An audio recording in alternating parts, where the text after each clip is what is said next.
Välkomna till ett nytt avsnitt av Fria Tänka med mig Daniel. Vi kommer köra ett till avsnitt på engelska.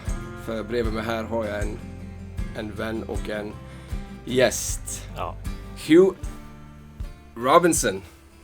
Yep. My man. My man. Welcome. Thank you. How you Pleasure to doing? be here. Yeah, it's good. You know, enjoying the Swedish summer. Yeah. All this rain and no sunshine, but yeah, it's good. Yeah. You? Yeah, I'm doing good. I'm so excited to have you here. So, first things first. First things first. Who are you? Who am I? Let's see. All right. Hugh Robinson is my name. Born and raised in Jamaica. Lived there for 21 years. Moved to America when I was 21, playing basketball, actually. Lived 2 years in Illinois. And then moved to California, where I lived there for 4.5 years. Back and forth to New York when I was on summer vacation. So, I mean, I was pretty much everywhere. Yeah. Enjoying different cultures and all that. Yeah. Moved to Sweden in 2010. Studied here, played basketball here as well. Now I have 2 kids, and now I'm here. Wow. Yep. So that's a lot of stuff right there. We need to break through. So let's start with Jamaica. Born and raised. Born and raised. 21 years of my life, man. Wow. It's incredible. I mean, I would not give that up for the world. Yeah. So I only know one guy. I have a friend that's Jamaican. I haven't met him in years. But if there's one thing I remember from him and our chats is that he was a proud Jamaican. Like he loves his country and just, you know, spoke very highly of Jamaica. But at the same time, you know, he shared, you know, that the upbringing maybe isn't the easiest. And so this is I think a great opportunity for me and for the listeners to just hear your story. What was it like to grow up in Jamaica? I mean, for me, where I grew up, it was called Ocho Rios. Okay. So it was on the north coast of the island, so like white sandy beaches, a lot of resorts and all that. And we got a lot of tourists in my community, especially during the summer times. I mean, I would tell people like sometimes, you know, I live like a stone's throw away from the beach. Wow. And we have cruise ship piers there, and sometimes we'll have like 4 cruise ships and like 1 out in the ocean. So sometimes we get like 5 cruise ships a day. Wow. So I mean, it was like tourists everywhere. So I mean, hectic. Yeah, it was hectic. Yeah. So I mean, where I grew up, I mean, it was a pretty, you know, calm area. Basically, I mean, we had like a lot of police presence. So I mean, there was, you know, crime like everywhere else, but I mean, it was pretty low where I grew up. Because then you have Kingston. Kingston, yeah. I think. As they would say in Jamaica, that's a different kettle of fish. So yeah, but Kingston is quite rough. I mean, I treat Kingston just like how I treat Stockholm. I would go there when I had something to do. Right. Yeah. So it's not like a place for you. Like, you know, we don't go there. No, it's not like that. I mean, I had friends in Kingston. I mean, but I mean, I wouldn't just venture there on my own. Right. Just because it's like not somewhere you can just go and just like fuck around and find out. Basically, I mean, it's pretty tough in certain areas of Kingston, especially like well, not Kingston, but like St. Catherine, which is like Spanish town, and like in Kingston you have like Tivoli Gardens and like all those like really really like tough places. Right. So tough meaning crime. Like, could it be? I mean, I can give you a story. Bro, I love stories. I mean, let's go. I had a friend that we played basketball together when I was in Ocho Rios, and he like went to a team in Tivoli Gardens. And basically, like, he said to me, like, one night he was just like sitting out on the balcony, and there was a guy walking by, and the guy saw him, and he jumped over the fence and came up to him and was like, "Who the fuck are you? Like, what are you doing here?" Whoa. Yeah. Just like that. Just like that. So he was in the wrong neighborhood. No, he wasn't in the wrong neighborhood. He was in the right neighborhood. I mean, he was staying in that house. Right. But the guy didn't know who he was. Yeah. So he just basically like jumped over the fence. I was like, "Bro, who the fuck are you? Like, what are you doing here?" Yeah. And he had to be like, "Yo, like, I'm playing for the basketball team and I'm just staying here." Right. I've heard similar stories about Cape Town in South Africa. Yeah, a good friend of mine lives there, and he told me when he had friends over from overseas, you know, white, you know, people just maybe not familiar with the costumes or whatever, and he was like, "You guys you're staying with me. You're not gonna go around, especially in this area here, because he told me like some areas it's the exact same way. They will run up and they'll be like, what is your business here?" Yeah. tell us or leave. Like you're not just gonna walk around here. So that can be similar in Kingston. Yep, exactly. So I think for me and for many people probably, when you hear about Jamaica, you think about two things: reggae, and weed. Definitely. So I figured we need to talk about both those things. Yeah. Let's start with reggae. Mm-hmm. The reggae culture has impacted not just the hip hop genre, but the whole music industry. Correct. And we're talking old school, like ever since the Marley family, Bob Marley. Why do you think the reggae culture, reggae music has had such a great impact on the world and particular music? I think it's because it's different. That's basically it. I mean, everybody wants to work with a reggae artist once in their career, I think. I mean, you have like Bob Marley samples on like different guys' hip hop. I mean, you had like this one album, Chant Down Babylon, where you had like, old Bob Marley songs, and then like you had like hip hop artists on there like Busta Rhymes, Rakim, and like all those guys. And obviously you have Damon Marley doing stuff with Nas. And exactly. So I mean, I just think it's just different, and it like reggae music, it just like invokes some form of just like happiness, some form of like good feel in you. Well, probably not the new thing, the new generation of reggae. I mean, I don't know what the hell this is, man. I'm an island boy. I mean, I stopped listening to reggae like probably after like Vibes Cartel and like those guys, the new, like people are asking me like, yo, you listen to like the new stuff? I'm like, I don't know. It's just like the new hip hop, like with the Migos and like all that. I was just gonna say, like I don't listen to that stuff. No. I mean, I listen to like the guys I grew up with, like Jay-Z, Nas, Eminem, and right now Biggie. Like Kendrick Lamar is my guy. Like I love Kendrick Lamar. Oh, me too. Like I just can't wait for a Kendrick Lamar album to drop. Yeah. And I also venture into like different genres, so like it depends on my mood. Some days I'll come in and I was like, yeah, I feel like listening to the Beatles today. Yeah, there you go. I feel like listening to a little David Bowie today. Oh, I feel like listening to a little like Marvin Gaye, Frank Sinatra. Like it just depends. Just the same way. I mean, I'm not just like genre stricken to just one genre. I mean, I try to explore and listen to different genres. There you go. So the interesting with reggae, I think in the beginning, reggae was, obviously, like you said, very unique. And I think a lot of it was very positive. Like it was the message was usually like peace, love. Yeah. Especially when we talk about Marley. And like telling stories. Yeah, telling stories. Because I mean, listen to that Bob Marley song, I Shot the Sheriff. Yeah. I mean, that's a story. Yeah, it's a story. So, No Woman, No Cry. No Woman, No Cry. A lot of women probably can relate to that song. And Could You Be Loved? Yeah. So it's meaningful lyrics, a message that kind of touches your heart. Yeah. But then obviously as time moves on, I think reggae, like you described it, has found its way, or rather other people wanting reggae, like to do the mixed genres. I mean, the thing is, like, reggae, you have reggae, and you have dancehall. There you go. You got to distinguish those two. Exactly. So dancehall and reggae are completely different. Like, reggae, I think, is like Bob Marley, Beres Hammond. Yeah. Like, that's reggae. That's reggae. Dancehall is like Beenie Man, Bound to Kill, Vibes Cartel, Assassin. Yeah. But they're still... you could say they come from the same origin. Yeah, they're intertwined. Yeah. It's just like hip hop and rap. Yeah, there you go. So they're intertwined. Yeah. So reggae is something that you would listen to still, like old school reggae. Yeah. Bob Marley, definitely. Beres Hammond, like those guys. And then so weed, cannabis, obviously is connected to the reggae culture. Absolutely. Do you think that has something to do with the fact that it exploded the way it did and has reached like pretty much all over the world? No, I don't think so. Okay. I don't think so. I mean, I just think like reggae is it's unique in its own way. And like the weed thing is just like secondary. Yeah. But I mean, like all these guys, I mean, they love to smoke weed. Like it's like when you see back in the day, you see Marlon Brando smoking a cigarette. Yeah. I mean, you see Bob Marley smoking some weed, you're like, fuck, that's cool. Like I want to do that. Yeah, I'm pretty sure that's what a lot of young kids thought. Exactly. Like, wow, that looks great. Exactly. So I mean, the weed part of the whole like reggae movement is secondary in my opinion. Right. But then let's say let's talk about weed in Jamaica then instead. Yes. There's obviously a connection here.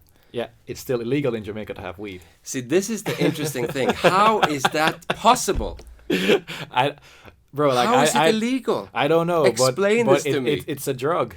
It's illegal. I mean, if the police catch you with weed on you, I mean, they can take you to jail. Jail? Not just a fine, jail. Jail. Like, they will put you in jail and then, yeah.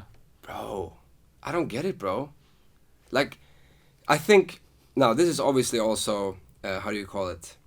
When you judge or you have presumptions. Oh, you have like preconceptions? Exactly. Yeah. So I think a lot of people have that and they think like everyone in Jamaica smokes weed. Probably the police smokes weed. Everyone smokes weed. Fun So fact, there's no harm. I don't smoke weed. Well, there you go. Yeah. You don't smoke weed? I don't smoke weed. Never have. You never have smoked weed? Never have. See, this is so interesting. And we're getting somewhere the here. story behind, I mean, like, bro, like, I'm Tell me. gonna be like a lot of stories if I can give you a lot of stories. I love stories. So that's what it's the about. story behind weed was, I mean, growing up there, like, my best friend, like, he smoked weed. Okay. And, you know, he was the one that taught me the rules of basketball. He basically, like, taught me the basics of basketball. And I don't know what it was, but I just think, like, he saw or thought that, you know, like, like, if he, like, puts his mind to it, like, he can be good. So we were there one day, and, like, he came to me, like, and I'm going to tell you in Jamaican, but he was like, my youth, let me tell you one thing. If me see you smoke no blood clot weed, me go fuck up your blood clot. I love it. Yeah. So for you, like, non-Jamaican speaking people, he just basically told me, like, if I see you smoking weed, I'm going to fuck you up. Yeah. So, yeah. Young blood. Yeah. If I see you do this. So, wow. I mean, Wow. for me, that kind of, like, shaped, you know, like, my whole perception of it. Like, you know, I don't, like, follow the crowd. Like, peer pressure never, ever got to me. I saw, like, all the guys I grew up with, like, they smoke weed. So you were unique in that way. Yeah. Unique, yes. But to them, they thought I was weird. That's Because I wasn't running around, like, getting in trouble with them and like, doing stupid shit. I mean, because I was always like, yeah, like, why should I do that? Yeah. Like, why? Like, what sense does that make? So, because obviously I've shared sometimes on this channel, I've shared a little bit of my background, and I've had a few years of smoking weed and doing drugs, but I'm very happy that I've been clean for a few years. But for me, one of the things that got me into it was that maybe not peer pressure. I think just seeing them, because I don't think you can say that, oh, people that smoke weed are boring people or they never do anything fun. Like a high person will tell you, like, the funniest shit. Exactly.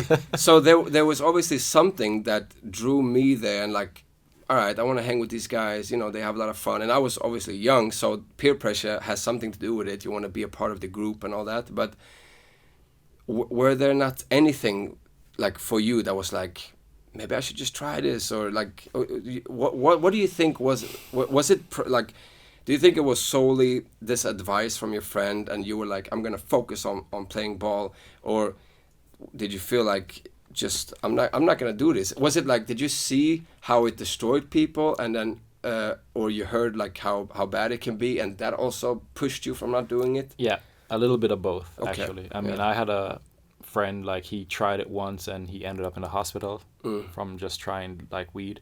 Just weed? Yeah, just weed. And, like, that kind of made me like, yeah, like, that's not for me. Yeah. I mean, like, drinking is, like, no problem, but Yeah. like, doing drugs and nah, it's not for me. Wow. I mean, I've never ever smoked a cigarette in my life. Wow. Yeah. Athlete. Yeah. Yeah, that's good. Not just that, but, and like, I tell people, like, yeah, I mean, I might not know how to smoke weed, but I can roll you a blunt. That's mandatory. Yeah. You need to know that. Yeah. I mean, I can roll you a blunt. That's cool. I mean, that's like, cool. once I like took a piece of paper and I just, like, rolled it up and, like, showed it to my girlfriend at the time. Yeah. She was like, what the fuck? You're like, bro. at least I know how to do yeah, this. and I know how to roll a blunt. Like, yeah. That's cool. Well, that's a good thing to know, I guess. So, what has it been? You said you were 21 when you left Jamaica? Yes. 21. And how many times have you been back there? Bro, like, I'm ashamed to say this. I haven't been back since. Okay. And But it's I don't know, but I mean, I have to go back. I mean, I heard it's changed a lot, and I Right. mean, I've missed it so much. And I think like just to go back even for a week, it would just be like so good, like mentally, just to like reset everything, just like Yeah. go there, eat some like really good Jamaican food, sit on the beach, Yeah. and just like chill. Yeah. So I mean, I need that to just like recharge and reset my batteries sure. and just like reset sure. my bearings and all that. Yeah, it would probably be cool for your family as well to see the definitely, place of your definitely, origins. Definitely, like kids would love it. Yeah. So your family, your closest family, they're not in Jamaica then? No, actually, they live in Brooklyn. In Brooklyn? Yep. Wow. The melting pot of New York. Yeah. I mean, you can go to Brooklyn, you can find a Jamaican, Yeah. you can find a Haitian, Right. you can find a Bayesian, and Bayesian? what's a people from Barbados. Oh. So they're called Bayesians. interesting, Bayesians, yeah. And basic Trinidadians. Yeah. Yeah. As well, and where they live in that area is called Flatbush. Okay. It's a high concentration of, it's a high Jewish population there as well. Yeah. So it's a little bit of everything. Everything. Yeah. And I think in the same way with with Jamaica, when people think of Brooklyn, they probably think like, oh yeah, so hip hop, crime, at least like from before. Like maybe it's changed, but I know from. What didn't actually like hip hop started in Brooklyn, right? It depends like who you're talking, but like Sugar Hill Gang and these guys, that was Brooklyn, right? Yeah. So Run DMC. Run DMC. So what was that like growing up in like, let's say, the heart of hip hop, or like where that started, or was it? I mean, I didn't grow up there, but I mean, I lived there. Right. But I mean, for the most part, hip hop is a thing in Brooklyn. But I mean, reggae is also a big thing in Brooklyn. Yeah.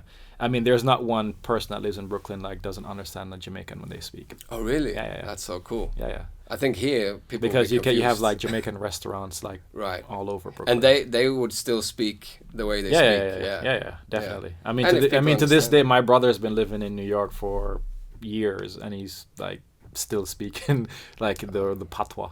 Yeah. But I mean, when he's working, then like he's trying to speak proper English. But like when he's around us, patois. Patois. Interesting. So during those years in New York, was it mainly basketball? That was like, or did you study there? No, I mean when I would go to New York, it would be in the summertime. Okay. So it would be working and playing basketball. Yeah.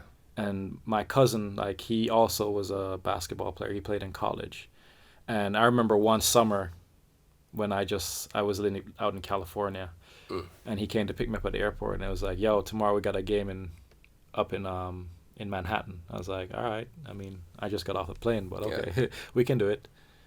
But I mean, I just love that. I mean, we would go play basketball, and then when we didn't play, we would like, yo, let's go for a run, and we like run across the Brooklyn Bridge to Manhattan and back to Brooklyn. Wow. I remember one night we were out there running. I mean, it was warm, so we took our shirts off, and like these two girls like in a car were like, yo, like start whiffing us. I was like, bro.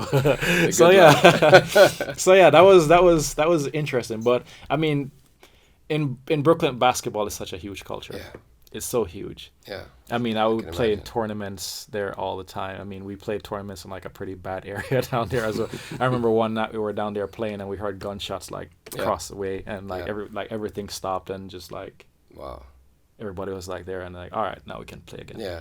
And people were like there, like smoking weed, and like it was just crazy. Yeah. And you had the guy on the mic like out in the court like talking, like that was just crazy. It sounds great. I mean, it's a fun experience. It's something. Yeah. I mean, it's something you have to like experience as well. Of course. Yeah, I just told you before we started the show here that I haven't obviously been to America yet, but when I do, and the Lord knows I will, New York is one of the, and Brooklyn obviously is one of the many places I would love to travel. It's just, you just hear so many things, but also for me, growing up in Sweden, we've grown up with a lot of American television shows, American, whatever. Like I always say, like Sweden is like 20 years behind the States. We're just following, like even in politics, you can see in very similar way we adapt and change in the way US changes. And so growing up, like obviously I watched Friends, I watched all these different shows and that's also, to be honest, how I learned English really well at a young age. I watched all these American television shows, and in school we were kind of forced to learn British accent when we were taught English. Jamaica Yeah. was actually a British colony up until 1962. There you So go. our English is British English. It is, Yeah. but you wouldn't notice. No, no. I mean, so That's basically, like how we interesting, spell certain words. Yeah. I mean, when I came to America, I'm like, that's not how you spell it. Right. They're like, yeah, Yeah. I'm sorry. So, for instance, like color, like in Jamaica, we spell it COLOUR. Yeah. In America, it's COLOR. There you go. Interesting. So yeah. So yeah, yeah, for me, like I always felt like America is the place to be. Like I want to go there. I probably wouldn't mind living there. I So mean, so yeah. let's talk about America for a bit, because you also lived in Iowa. Is it? Illinois. Illinois. Yep. So Illinois. I lived in the southern part of Illinois. So it's the area is close to Kentucky and Tennessee. Which is a more conservative area. Yes, it was extremely conservative. I mean, where I went to school in Illinois, Yeah. say for instance, like the school is right here, and like everything around it is like cornfields. Like ranches and No, stuff not like ranches, that? but No? it's like cornfield, like Cornfield, corn and farmland. soy. Yeah, farmland. Yeah, exactly. I mean, I remember once we were there and it was really bad weather, and they were like, "Yo, there could be a tornado here," and like these fucking white boys were like, "Yo, let's go chase a tornado." I was like, "No, the fuck, we're not. No, we're not going to chase tornadoes, bro."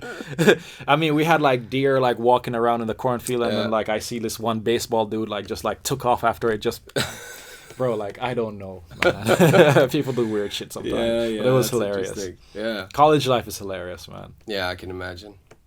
Yeah, as we've shared on the 2 episodes ago, my friend Philip, who I do this channel with, he's in the States right now. Yes. Atlanta, with school, and so far he seems to Which be school? enjoying it. I don't remember what it's called, to be honest. Shame. I probably should know, but it's in Atlanta anyway. So Okay. yeah. So he's very excited to be there, and I will go as well one day.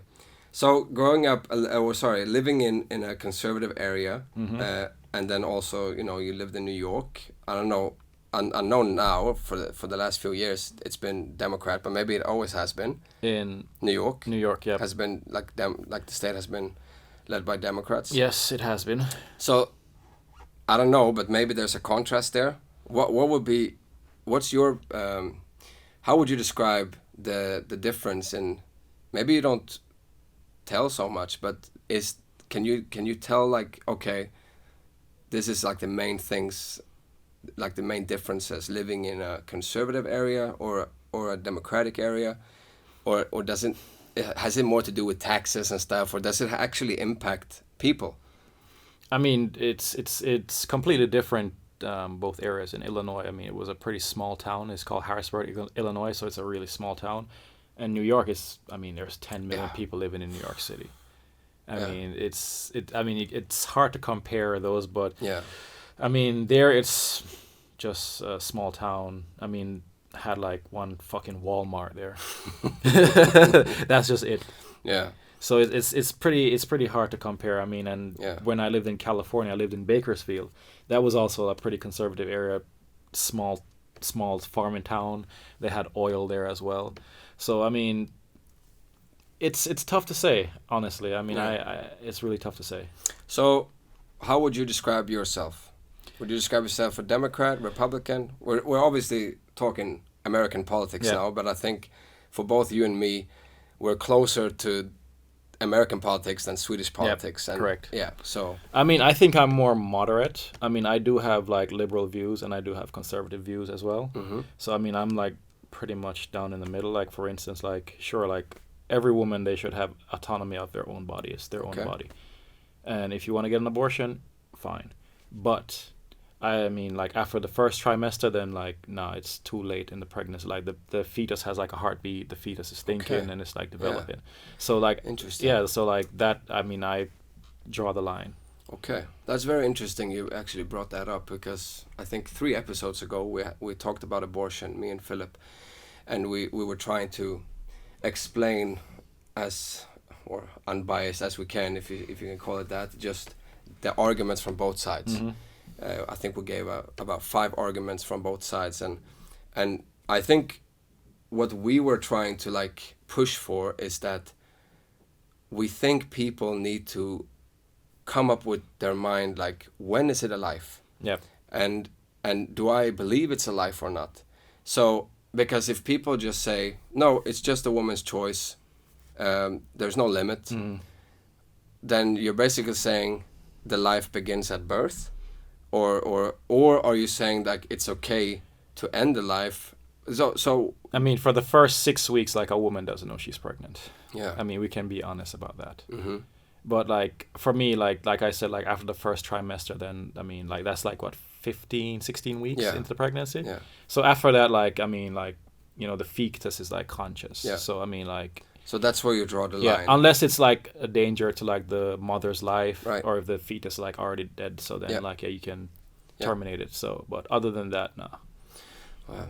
This is obviously a very big debate. Yeah, it in is. the States. It is. Or yeah, in other countries as well. But I think the States, it's been like really, really. I mean, obviously you have Florida, you have DeSantis, you have the like right-leaning conservatives that are very, very pro-life, and then you have the Democratic state where, you know, and you had the Roe versus Wade, Yeah, all that yeah, stuff. yeah. So But the Republicans are like trying to rebrand it as pro baby. I don't think that's going to work, because it's basically like a wolf in sheep's clothing. Like, people are going to see behind the smoke screen anyways.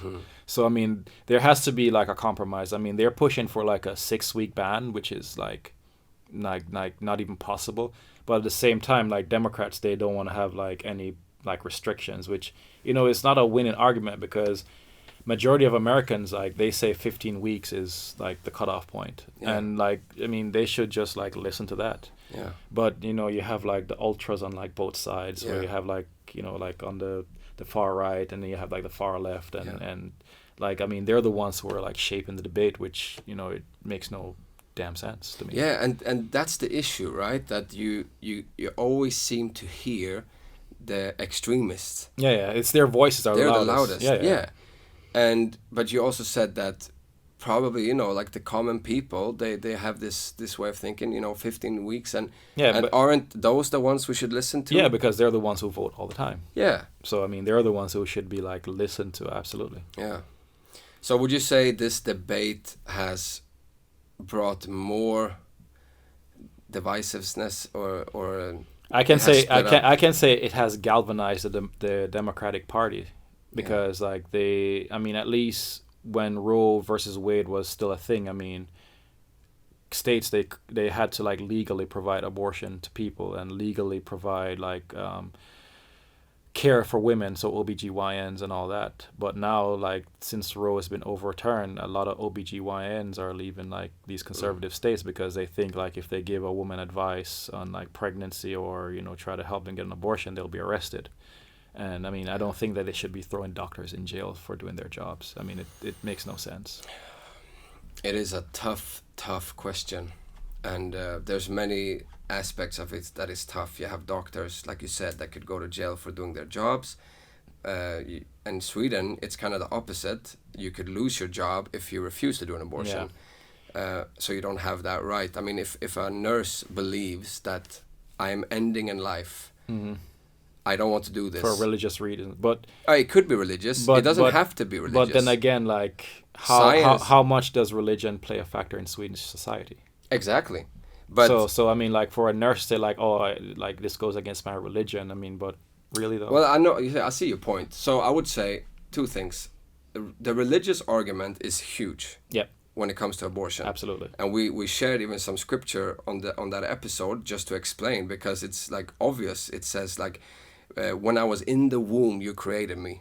Before I was created, I was on your mind. So there's scripture like that is very clear. Like, oh, okay, this is why not just Christians but Jews, because it was Old Testament scripture.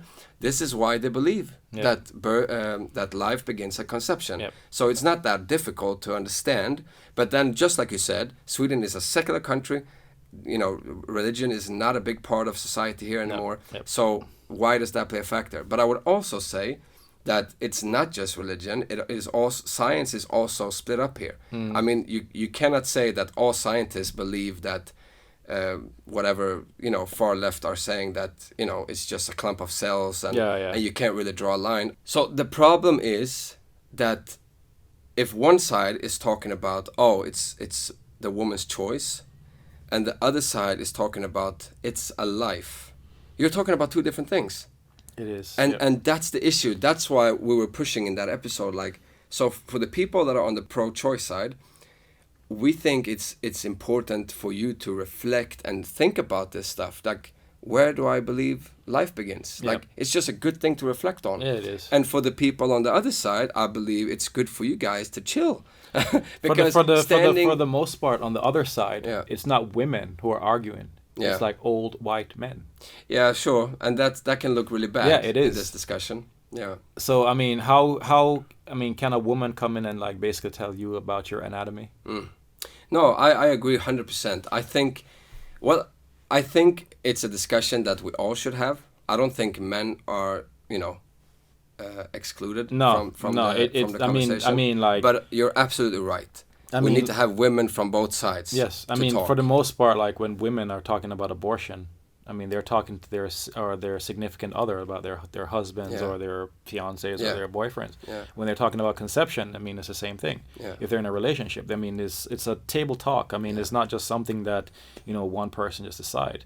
So I mean, it should be like an inclusive conversation, Yeah. to say the least. But like I said, like you have the extremists on both sides, just like shouting into these blowhorns and like making a lot of noise. I mean, and that's not constructive in any ways. It's That's just right. more divisive than anything. Yeah.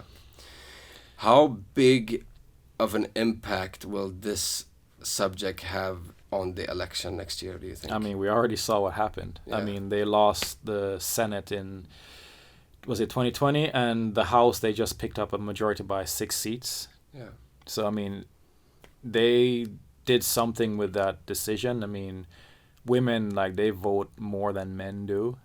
And basically, like, the Democrats, they turned that into, like, a big issue. Like, look, like, the Supreme Court, they just took your rights away. Yeah. So what are you going to do? Oh, we'll tell you what we're going to do. We're going out and vote. Yeah. So, and for the most part, I mean, Republicans, they don't listen to the majority of the country, which is, quite sad. Because, I mean, both parties, they have pretty good ideas. But because, one set is, like, more extreme than the other, nothing can get done. And, I mean, that's not how politics usually work. Yeah.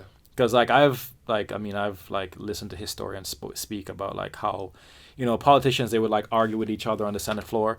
And then later on in the night, they go out and, like, they have a cigar, have a whiskey, and then they, like, just, like, be buddy and, like, talk. And then, like, they come to a decision there. And then the next day, they're like, oh, yeah, we decided that we're going to do this instead. Yeah. And then they all, like, okay, everybody's on board. Mm. But now, like, that doesn't happen anymore. No. I mean, it's, oh, you don't love America. You're a fucking terrorist. Like, go back to your country. Yeah. Or you're an extremist. Like, you, like, Yeah. it's just, like, stupid. I mean, there's, like, no fucking, like, bar or litmus test for anybody to be a politician. Like, anybody can be a politician. Yeah. And then you get to, like, make, like, decisions, like, affects, like, everyday people. Yeah. Well, yeah, that's true. If Trump can become president, There you everyone go. can become president. There you go. I mean, Schwarzenegger was, like, the governor of California. Yeah. So, Yeah. So there you go. So the election is coming up next year. Yes. What do you think is best for America right now, out of the candidates? Is that a tough question? I'm sorry, putting you on the spot. I mean, I would say no one, but I mean, yeah. For the most part, I mean, with Trump, he was, I don't know, he was just like such a polarizing figure. Mm. I mean, everything he did was just like to the extreme. And he was just like so braggadocious about everything. I mean, when they were giving out like the stimulus checks for COVID, he wanted his name on there, even though, I mean, no, you can't do that. I mean, it's a check from the government. It's not from you per se. Yeah. So everything he does is somewhat calculated, is basically like political. He just does it because he wants to get reelected. And for him, I feel like he thinks the rules don't apply to him, for instance. But for everybody else, I mean, like, he wanted to, like, like, lock Hillary Clinton up. Oh, she had a server in her fucking basement. Dude, you took, like, top secret documents home with you, and you're, like, bragging to people that you had it.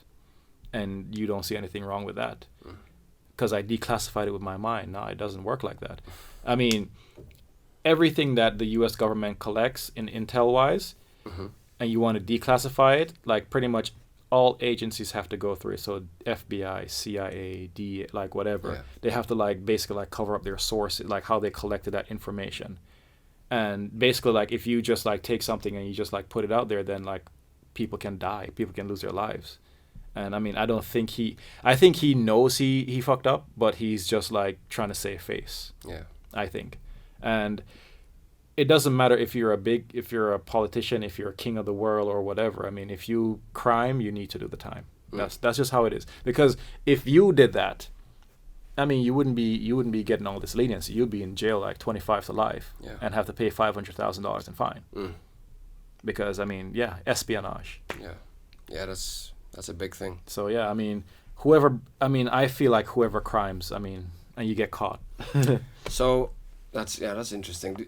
First question: do you think he will go to jail,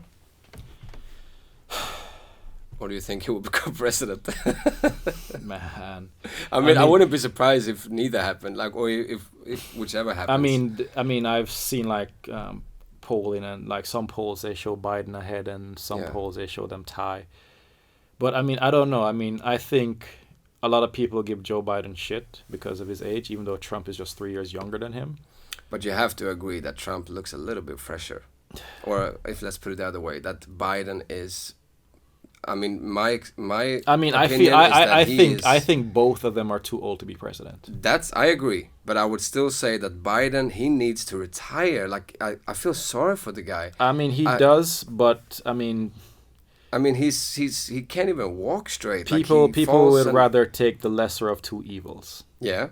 And you know, Biden, like he got a lot of stuff done since he became president as well. So people, they look at that. I mean, it just sucks that like, especially right now with like inflation, I mean, that is just what's like pulling his numbers down.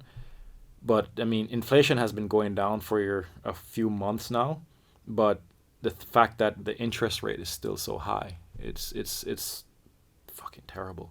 I mean, I was telling Jimmy this the other day, like we can go to Villas with 500 crowns and come out with like half a bag of groceries. Yeah.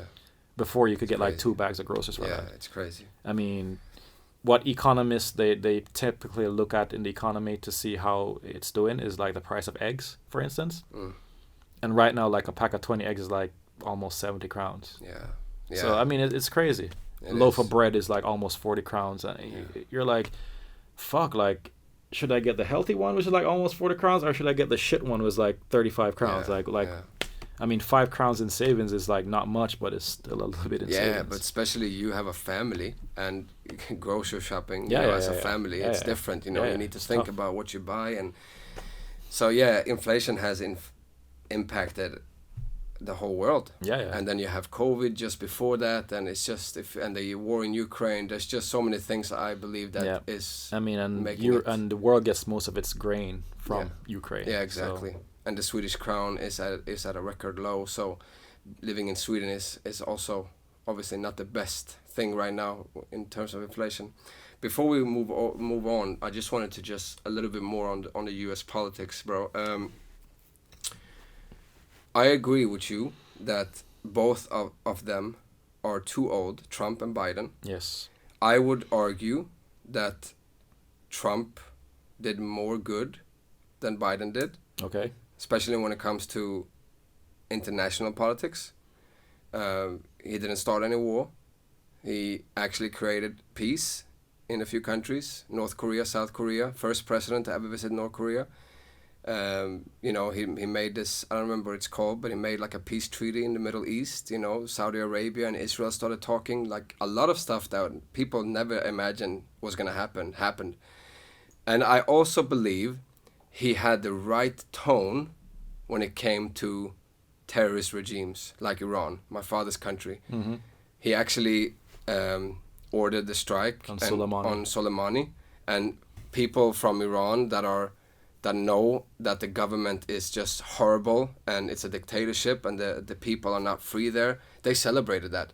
And then you have some of like maybe Muslims in Iran that are like.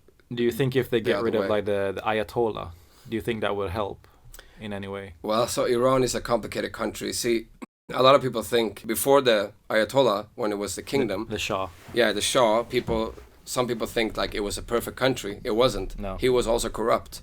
And the reason why the Ayatollahs came is because the people demonstrated and they wanted a change. I believe that the majority of the people feel that it was better during the Shah than what it is now. I mean, women basically have no rights. They can't do anything. You know, there's laws that women can't even sing in public. There's so many laws that people don't consider. Yeah. And it is... I just saw like, this is like completely different, but like in Afghanistan, like they banned the women from going to the parks. Yeah. Because, Afghanistan is very like similar. Women don't need to go to the park. Yeah, no. They should stay in the house, in the kitchen, where they belong. That kind of mentality is a reality in Iran, Afghanistan, and many Middle Eastern countries.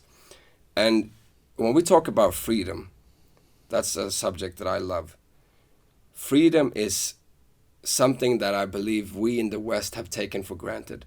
Exactly. In Sweden, in America, and especially in America, because it's a constitution, you have that freedom of speech, freedom of, what do you call it? Freedom of religion. Freedom of religion, right freedom of press. Yeah, freedom of the press. Exactly. Yeah. Now, the right to bear arm, we can discuss that, of course. But I mean, the other ones, they are so fundamental for a democratic, free society to function. Yep. Now, obviously, we're coming into this next subject that I wanted to talk to you about, and that is, well, both freedom of speech, but also just how the country is becoming more divided. You have this one group that are more pro-restricting speech and restricting maybe the way we think and how we should, you know, live and talk and behave. And then you have the other group that are maybe, you know, could classify as Republicans that are more like, no, free speech. We have to value free speech. We have to value these things. This is a big battle. And in Sweden, we have a very similar battle right now because of the Quran burnings. So in Sweden, the Quran burnings would be under the umbrella of free speech somehow. I mean, you can discuss whether it's a hate crime or whatever, but if you look at the law, that's what it is. I don't think like burning religious texts it should be covered by free speech. See, that's a solid argument. It's just like ignorance of like not understanding somebody else's culture. There you go. It's just like somebody like trying to come over here and like trying to like act Jamaican, like, yo, wagwan my you bumbleclad, and you're like, come on, man, just stop. So I agree. The reason for them to burn the Quran, I think it's ridiculous. I think it's very, very obvious they just want to create chaos. Yep. Sometimes the motive could be that they want to get a green card or the uppehållstillstånd. But however, the reaction from this, it's what I find more interesting. Mm-hmm. So let's first look at Sweden, the reaction. You saw what happened in Malmö, Rosengård, just a few days ago. Yep. Chaos. They're burning down cars, and they're literally saying, you burn our Qurans, we will burn your cars. It's not his car, it's your neighbor's cars. Yeah. So you have these people that are basically criminals. They just want to tear the whole city apart because they don't accept the fact that it's legal. Yeah. So that's my point, really. It's legal, and we can have a debate and talk about maybe it should be illegal. It's just like with the Charlie Hebdo thing in France, where they depicted Muhammad in the newspaper, and they went there and they killed the editor of the newspaper. I mean, that's what, I mean, they don't get, like, you cannot bring, like, what you grew up with in, like, the Middle East here, because here it's a free society. Yeah. And if, like, you don't like the free society, how they think, then, sorry to say this, but then you can go back home. I mean, exactly. That's just how it is. I mean, for some people, they think like morally and ethically, like, don't burn somebody's like religious scriptures. Yeah. I mean, it's just like stupid. It's just like bad. Yeah, it's a very bad idea. If you do it, then you can get offended, but like, don't go and take somebody else's life. I mean, I get the whole eye for an eye, but I mean, like, it's a book. Yeah, well, eye for an eye doesn't really work in a free society, but. Okay, so there's a similarity here. So I think what a lot of people in Sweden that are like pro free speech and they are like, he should be able to burn the Quran. I think what they fear, and I can fear this as well, is that let's say we make it illegal. Mm-hmm. Okay? So that side wins. It becomes illegal to burn the Quran. And then in 5 years, you have another one of these guys that likes to draw paintings of Muhammad. Mm-hmm. And then that becomes illegal. And then, after 3 years, you have some guy who says, Allah is an idiot, and they start speaking blasphemy and and talk bad about the Prophet, and then that becomes illegal. All of a sudden, you went from it's just a book, if people burn books, that should be illegal. It's just a book, and then after 10 years, all of a sudden, we don't have free speech anymore. And in Sweden, our free speech is already limited. It's not like in America where it's like solid. We have limitations. You can't say exactly anything. So then let's say in 10 years, all of a sudden, you understand what I'm saying? Yeah. And this is what I think people fear. And I fear that too, because I do see that pattern. Like, that's how it could go down. And you already see this in some countries like Canada. You can get fined for like using the wrong pronouns. And so this is that's also the next thing I don't get, the whole pronoun thing. This is what I was gonna say, like the similarities here. It's free speech, and when it comes to gender ideology and how you're supposed to speak to people, use the right pronouns, it could happen the exact same way. It becomes illegal. You start to pay fines. So the question really is: should society, a Western society, a free society, should it change its core values because of a minority group, because of a small group, a minority group, are offended? I mean, with America, free speech goes so far. As long as you don't libel somebody. Yeah.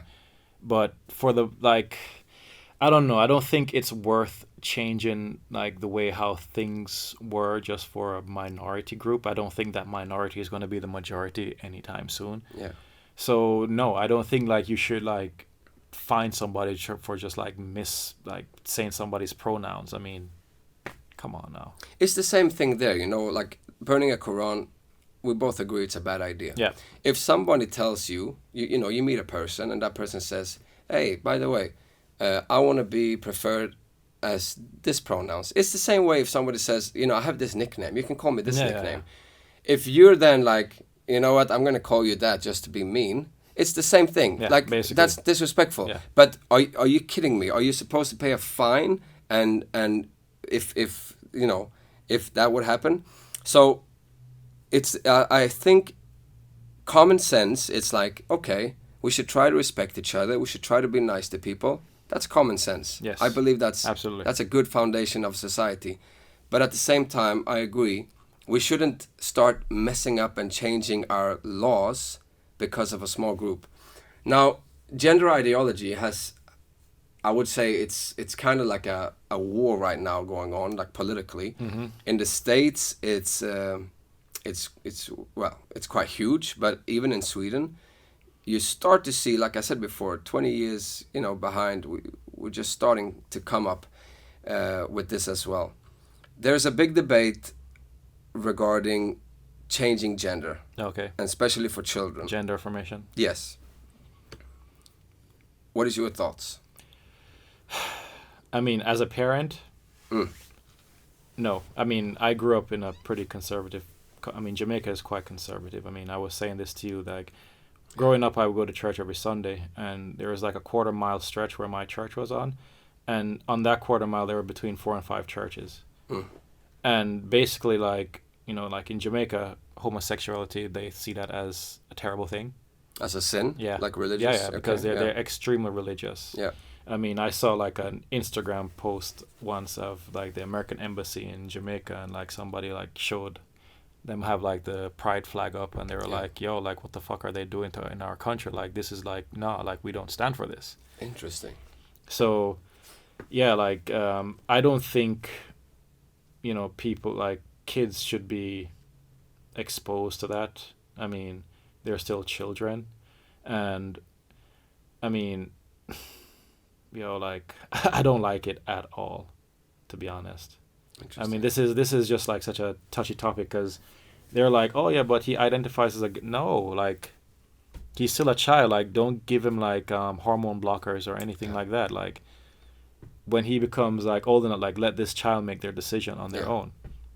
Because everybody here is all about like, oh, freedom of this, freedom of that, but at the same time, like no, like kids are kids. Like there's no way that they should be like exposed to this. Like honestly, like, I have no problem with gay people. I have no problem with trans people. But the only problem is when they're trying to like force that ideology on me or my children. Like, then that's where I draw the line. Like, do not bring that shit to my child. Don't tell my child like, oh, like, you can be whatever you want. You can be a boy or girl. Nah, like, shut the fuck up. Like, he is a boy. He is a boy. Like, I love it. That's what he is. Yeah. So like, don't like tell me like, oh, like you should dress him in like gender neutral colors. Nah, fuck you. Like, go have your own child and like dress him how you want. But this is how I'm going to dress my child. This is how his mother is going to dress him. Yeah. So like, don't like bring that nonsense like my way, because like you can fucking kick rocks with that. Yeah. That's what I'm going to tell you. Yeah.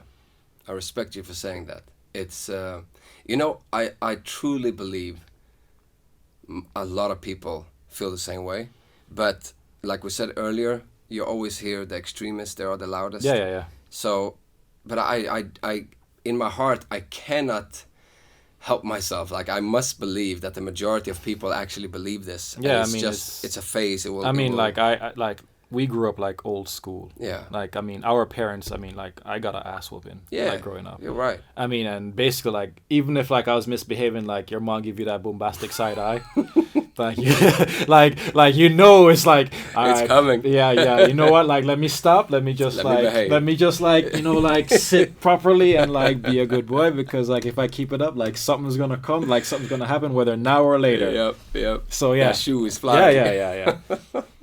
So I mean, like, even like my mom, like she's pretty like conservative when it comes to stuff like that, like boy, girl.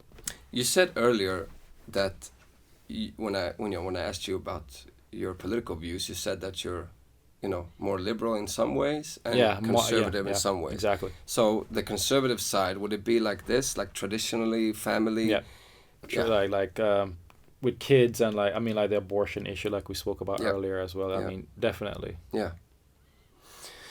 So yeah, I agree with you, and I do feel like this is a topic that we need to discuss, because it's so, I think it's easy for one side to just take over media and just this is the mainstream, this is what you should believe, and it already happens. Like, you actually have like books in the States for children, and where like, they show very profound, disgusting pictures, and you teach children about sexuality in an improper way. First of all, that is the parents' job to teach their children and you have about like sex. Department stores that like have like the gay part of the store and like all that.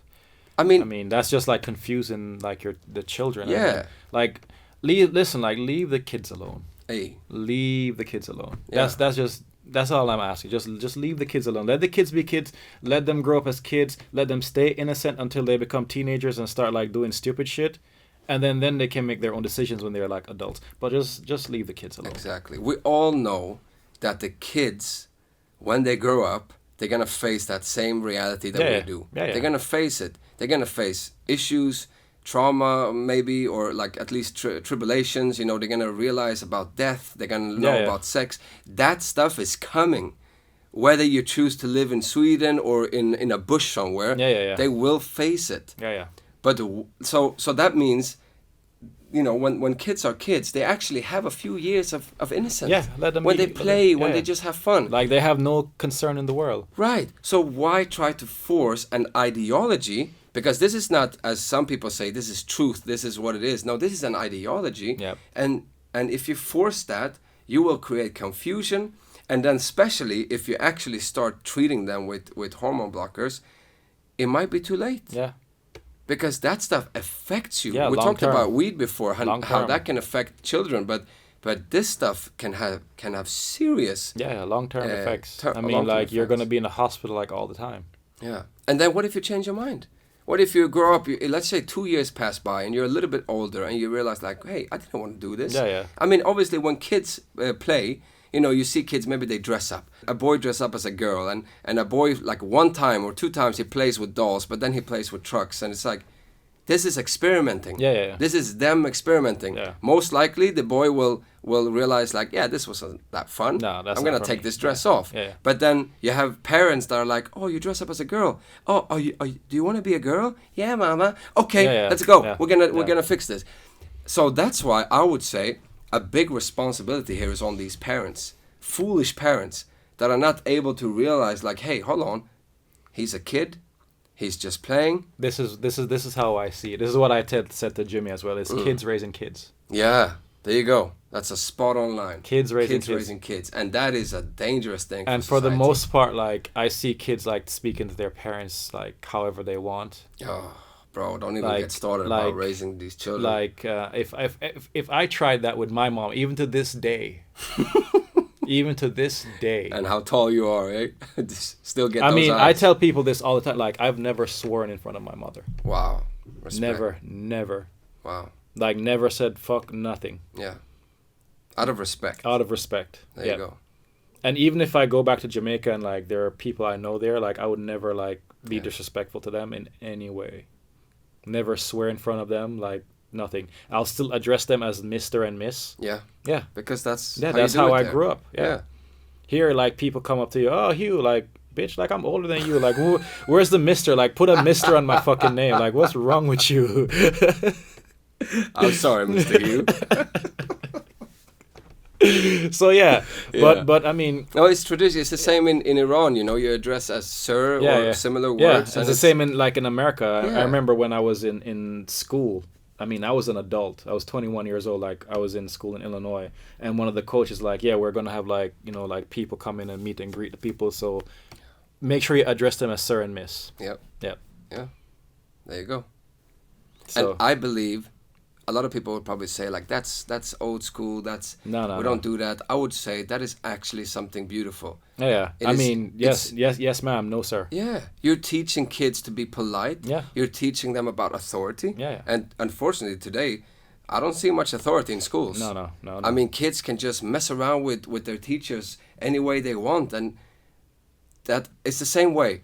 If they do that, they're allowed to do that. When they hit reality that day, when they, you know, finish school, if they're gonna behave that way, they're not gonna go anywhere. The thing what I don't get here as well is you cannot discipline your child. Yeah. Then you'll go to jail. But my counter argument to you is, as an adult, if I go out and I do something stupid, the police are going to come and take me away. Yeah.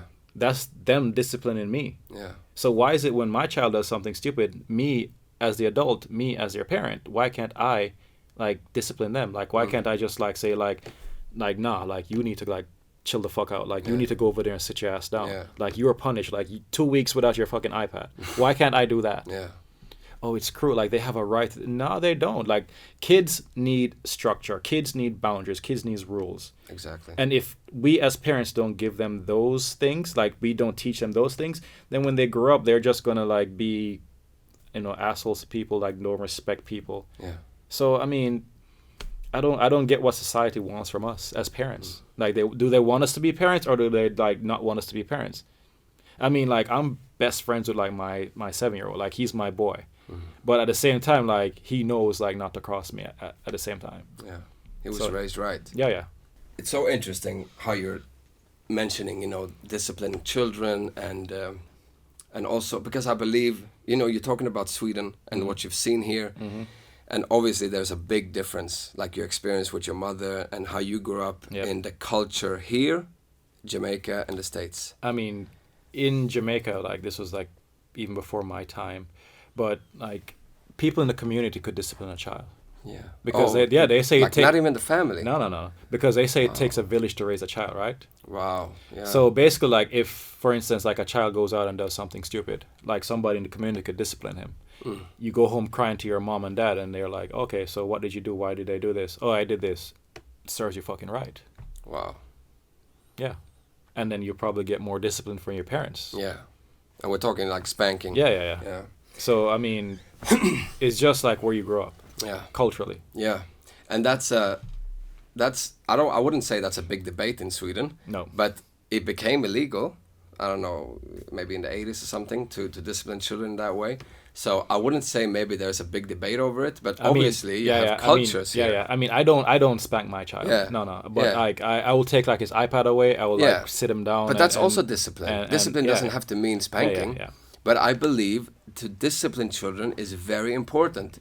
I don't believe in spanking either. But for me, it's like, if you just allow kids to do whatever they want, you know, sometimes I see, like in the grocery store, I see kids with their parents, and they just start screaming and screaming, and the parent starts to panic. Yeah. It's like, oh, okay, I get you ice cream, I get you this, and it's like, what is going on here? Something is wrong with this picture. Yeah, I mean, I nipped that in the bud quite early. Yeah. Because, like, I mean, kids, they, in the beginning, like, when they're 2-3 years old, they, like, push your buttons to see how far they can go. Exactly. And then, basically, like, you do it, like, in a way that is not overly strict, but in a way that they'll understand. So, basically, like, my son, like, when he was, like, 2-3 years old, like, if he didn't get anything, he would, like, bump into me. Yeah. And then I, like, push him away and, like, hey, stop. And then if he kept on doing it, like, well, like, all right, let's go. We're going. And then he starts to, like, cry and, like, no, like, I don't want to go. And I was like, all right, well, then behave yourself. Because if you don't, then we're going to go home. Yeah. And we're going to just sit on the sofa. See, that's teaching them in an early age what consequences are. Yeah. I told you this. You didn't listen. Yeah, so we're going home. We're going home. Yeah. You can cry how much you want. We're still going home. Exactly. And that's actually good for them. Yeah. The earlier they know about, consequences, about doing the right thing, the wrong thing, all these things. Exactly. The easier it's going to get for them. Exactly. So we talked about the school, that the teachers doesn't have any authority. In the home, the parents doesn't have that kind of authority. Then what is going to happen to that child? I mean, kids need authority. They need people to look up to. They need people to show them the way. Structure. Yeah, that's the thing. And if they don't have that structure at a young age, then, well, who's to say what's going to happen to them? I mean, they're going to learn the hard way that if you do something stupid, then there are going to be consequences when you become an adult. Yeah. Because, like I said, like, if I go out in society and I do something stupid, the police are going to come put me in handcuffs and take me to jail. That's it. And I'm going to sit there for 24 hours. Yeah. And then I'm going to have a police record. Yeah, exactly. And that could affect you getting a new job. And just the consequences follow you in the future. Exactly. So let me ask you this. Growing up in Jamaica, living in the States, you've obviously experienced different cultures, and now you've been in Sweden for quite a few years. What would you say is the best thing about Sweden and the worst thing about Sweden, comparing to back home, or just because I believe as an outsider, you know what I mean, like coming from a different background, like my father or whatever, you see things with different eyes. Yeah. It's easier maybe to spot something that Swedish people just ignore or can't see. I mean, as an outsider, like standing over and like looking in. Yeah, I'm trying to be a little bit Marxist right now, but that's how he saw like participating in society, like standing over like a new site and just like looking in and see. But like you have to like actively participate in society. And like, I mean, for the most part, I think the good things about Sweden is like how with like kids and family and all that. But also for the bad side of Sweden, I mean, like we were talking about earlier, is like somebody who is an immigrant, I don't think they get like a fair enough chance. Pretty much everything is, down to luck for the most part.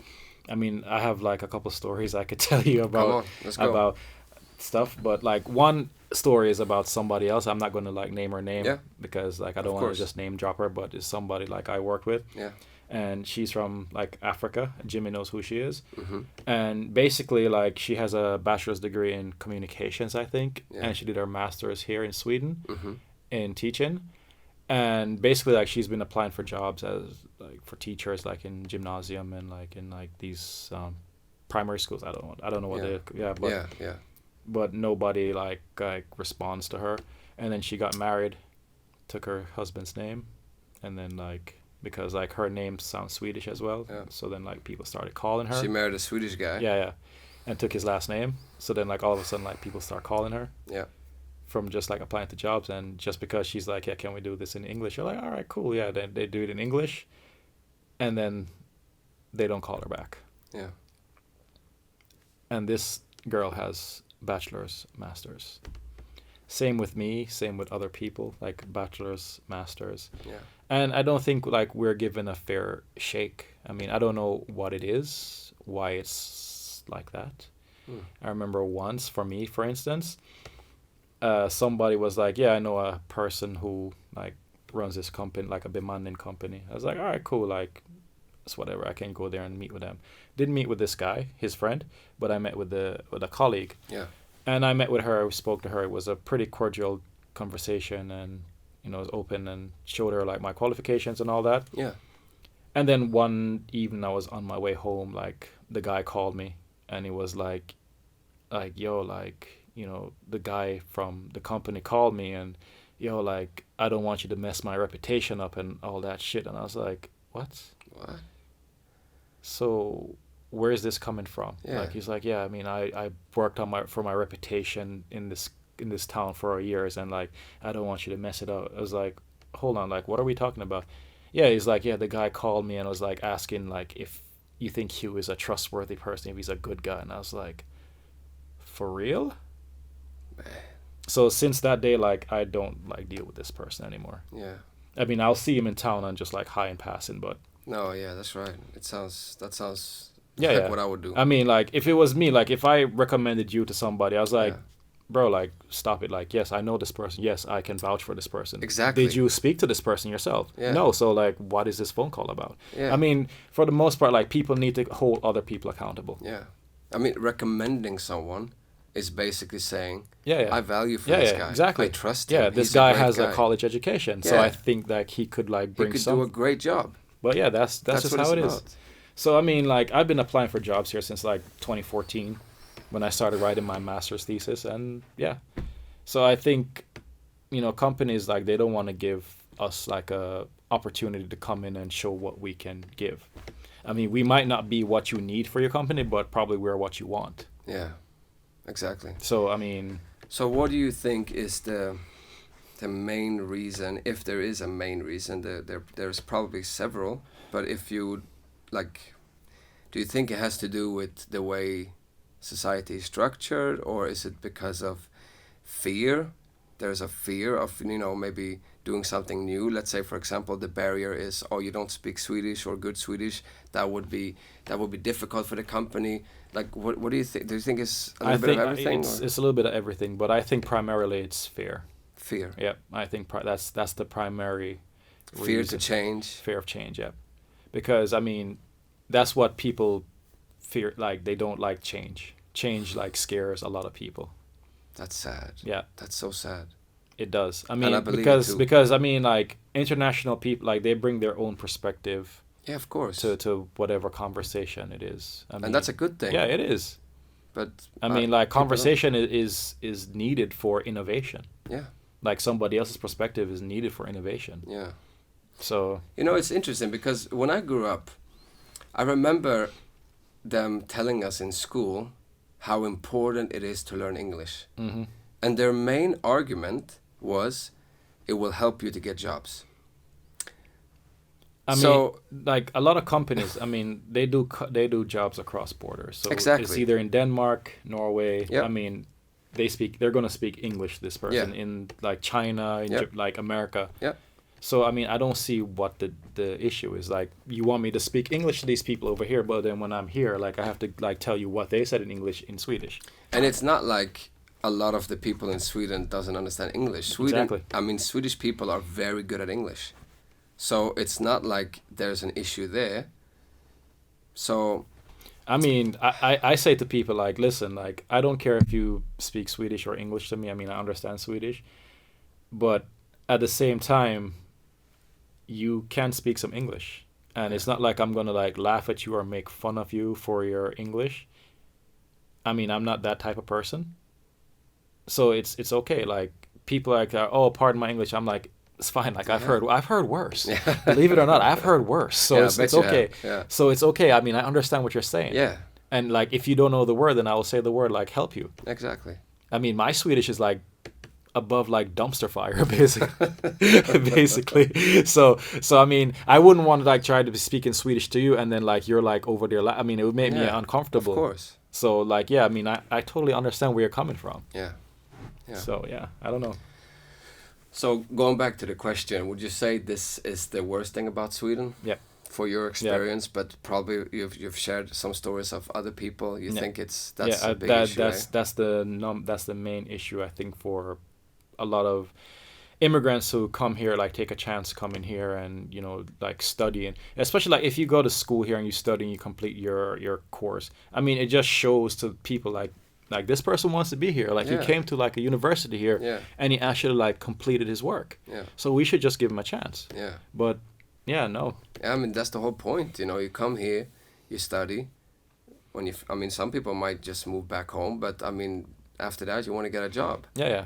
And I don't understand how it can be that difficult here in Sweden, because I know people as well that are struggling to get a job, and some of them are immigrants, or their parents are immigrants. They're still born here, and you know, with the last name, stuff like that can come in the way. But I also know Swedish people that are struggling to get jobs with Swedish names. So, but I know that this plays a big factor. Yeah. I mean, I would identify as Swedish, you know, but I don't look Swedish, and I was born here. But people have always guessed Seen that you as I'm other. Yeah, they've always guessed that you're where you from. Like, well, I'm from here, and my mother is Swedish, so I'm only like half Iranian. Yeah. But I've been to Iran once. I don't have any connection with that country. This is where I belong, and still I can get those looks, and I can struggle to get a job.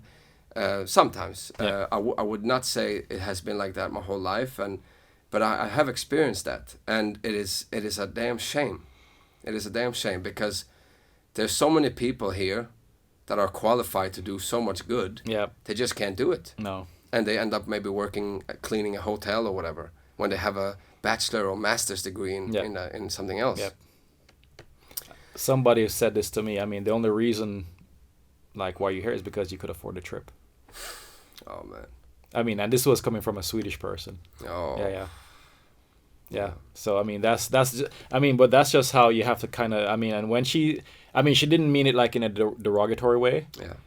But like I was explaining to her like this and that, and then she was like, yeah, I mean, no offense, but I mean, the only reason why, you know, you're here is because you can afford the trip here. That's interesting. Yeah. I mean, there are other Swedish people who like see the same issue, and they're like, yeah, I mean, it's a shame because, you know, here you have like somebody with like an education. I mean, people take education here for granted as well. I mean, you have no idea how difficult it is in Jamaica to go to university. Oh, I can imagine. First you have to have the grades. Yeah. Secondly, you have to have the money. And in order to get the money, you have to get a student loan. And in order to get a student loan, your parents, they have to put their house up as collateral to the bank. Oh. So they're hedging your future against their home. Wow. And you go to university in Jamaica, you do not have the luxury of saying, yeah, this is not for me. Yeah. You don't have that fucking luxury. Like, you go, like, you are going and you're going to, like, study what you said you wanted to do. Yeah. Because the whole family's future is on the line. Yeah, because if you let your parents lose their house, no, that's... dead man walking. Yeah. See, that's so interesting, because I guess then Sweden would be the exact opposite. Yeah, you know, I mean, free healthcare, free education. Yeah. I mean, people go to school and like after a semester, like, you know what? Let me travel the world for a bit, or you know what? Let me change to this course instead. A lot more free, and the student loan is it's the cheapest rent you can get. So two completely different worlds. Yeah, I mean, I remember there was a guy here played basketball as well, and he was in Brahe as well with me.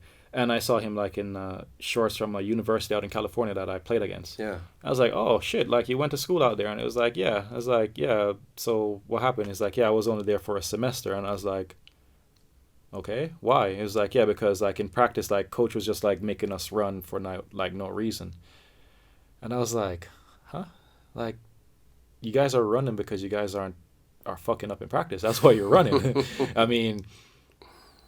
And you just came back to Sweden just because. Yeah. I mean, like, when the first 2 years of college for me in America, those were the two roughest years for me.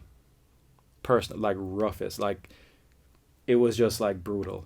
I mean, like, we would like practice, and like the shoes that we got, like they were so fucking terrible. Oh man. I mean, and like one guy, like he had like a blister on the size of his foot. I kid you not, the size of that cup.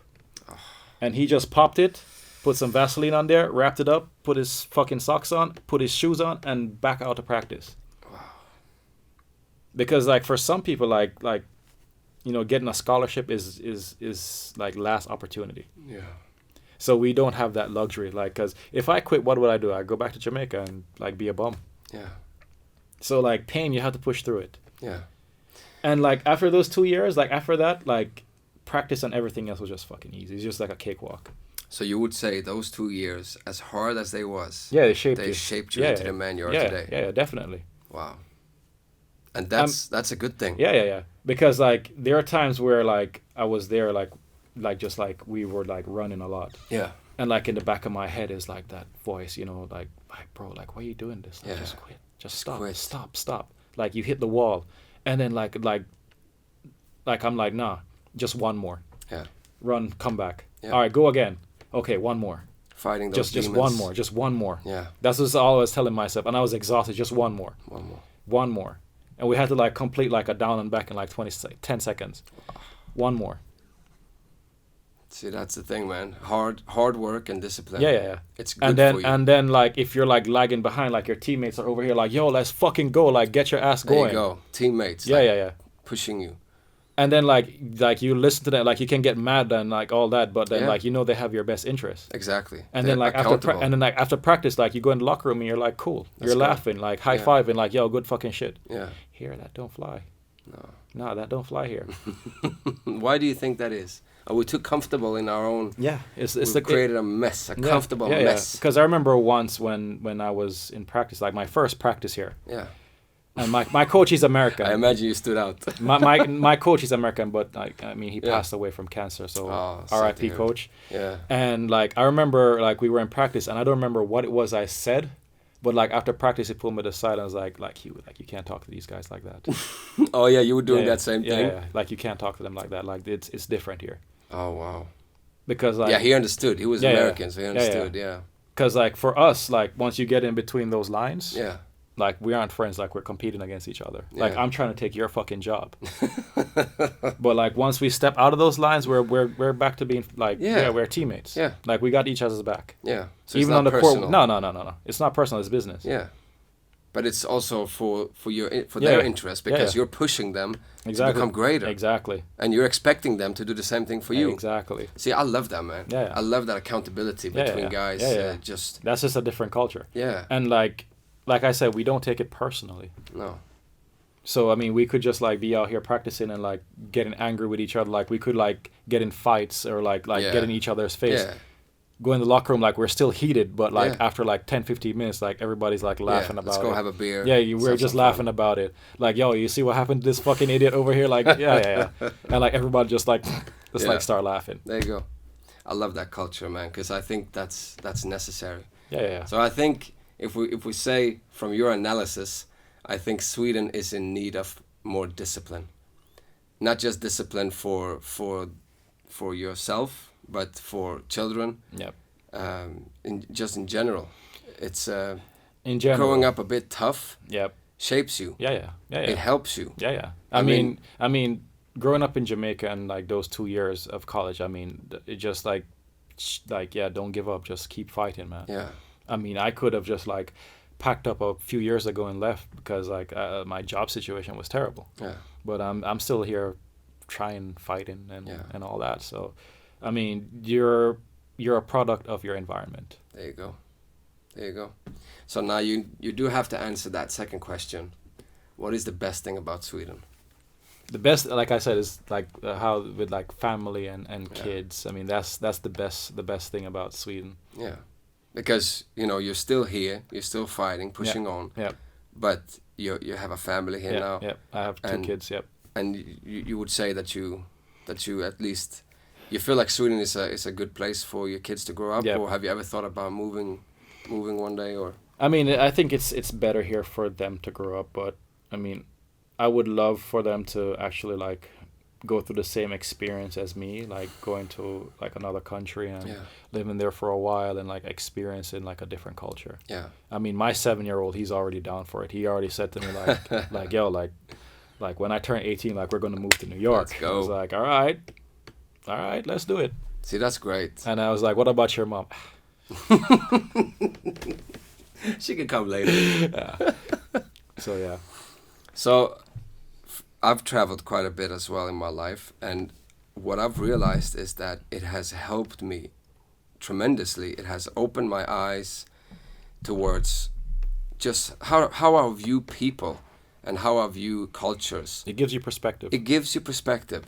And for me, coming back home to Sweden, it was like I was overseas for like almost 3 years, and I just felt like I could see things in a different way. Coming back home to Sweden, besides like the cold, pissed off weather and all that stuff, I just felt like it was grey. Try living in Umeå, man. Yeah, oof, man. Like the winters up there is no joke. Yeah, exactly. So there was a strong contrast when I came home. Like, there's so many things missing here. And I'm not saying that we should, change the Swedish society into whatever.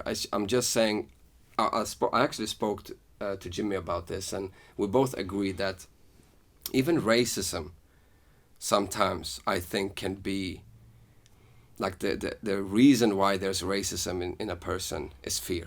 Just like we talked about fear earlier. Yep. A person is just not used to talking or seeing people from a different culture, and there's that fear of who is this guy, and you have ideas of how they are, and you hear things on the news and you believe that's true, which is crazy, and then you have this idea, and racism is kind of created. Yeah. But maybe in the beginning it wasn't there. No. You just scared. People aren't born racist. No. I believe so. People learn racism, or they're taught racism. Exactly. I really believe that's true. And in the same way you can learn something, you can learn to think a different way. Yeah. You can, how do you call it? De-learn? No, that's not a word, but you can practice to, for example, let's say you have that fear, you can practice to meet new people. Yeah. And maybe not just your ordinary Swedish people in your neighborhood, but you actually try to meet other people. Yeah. Or you can travel more. Mm-hmm. There's Swedish people in this country that have never traveled. No. Besides for like Finland and Norway, and maybe one time to Barcelona. It's like an American going to Mexico. Yeah, exactly. But traveling around the world at least a bit and learning, experiencing people, humans as a global phenomenon, So would you say, would you feel the same way like I experienced, like that has helped you and shaped you? Oh yeah, definitely. Just traveling? Definitely. Like living in different countries, it helps. Yeah. It helps. Because then you like see other people, understand their situation. I mean, for the most part, I tend to gravitate towards like people like immigrant people. Yeah. Because we have stuff in common. Like we didn't grow up in the same country, but like we can relate how we grew up. Yeah. So I mean, I have to be able to relate with somebody in order to like, want to have a conversation with them. Yeah. And that could be a Swedish person, but then you would at least expect some kind of openness. Yeah. Like, exactly. hey, so where are you from? Oh, you're from Jamaica. Oh, okay. So, like that kind of genuine. Yeah. But like the first thing you're like, oh, you're from Jamaica. Cool run-ins, Bob Marley, weed, like. Well, that's just unfortunate. Yeah, I mean, we have to understand that there's more to this life. Yeah, there's more to Jamaica than just there's weed more to and all that. Yeah. So, bro, to wrap this up, I just wanted to ask you as well if there's, like, if you could go back in time to your young self. Mm-hmm. I mean, obviously, you've shared that you stayed away from drugs, and you, from what I can tell, you were brought up in a very disciplined way that turned you into a man. Mm-hmm. In my experience, that's what a man is. A man that has self-control, stay clear of peer pressure, and work hard, discipline. But still, if you could go back in time, or if, let's say, if you were to speak to young kids today, what would be your advice? Life advice? For the most part, I mean, just keep working hard, work hard. I mean, be the first guy in the building, be the last guy out. Because the guy who is like last in and first out, like that guy, like he's just there just to watch the clock. He doesn't want to like achieve anything extra. He just wants to do the bare minimum to just basically get by in life. But if you work hard, you're the first guy in the building, the last guy out the building. I mean, the sky's the limit. because it shows dedication. It shows commitment. Work extra hard. Work harder than the next guy. Because for the most part, you're working against the guy next to you. Yeah. And by working harder than him, and he's going to see, oh shit, like this dude is like, you know, he's ahead of me. It's going to bring him up. And what does that do? It makes both you better. Yeah. It pushes you forward. Exactly. So, I mean, just try to work harder than the next guy. Yeah. That's basically it. Solid advice. Yeah, man. I hope we all can take that to heart. Yeah. We'll see. Yeah, we'll see. But, I mean, life is not easy. Yeah. And if life was easy, everybody could do it. Yeah.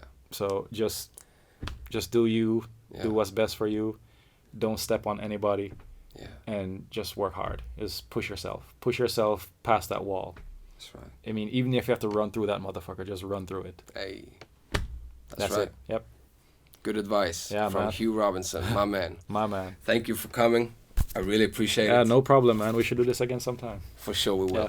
Probably with Jimmy as well. Oh yeah. That would be an interesting conversation. The three of us. Bring in a third chair. Yeah, man. I love it. Tack för att ni har tittat. Vi ses nästa avsnitt. Peace. Peace. Bamba Club.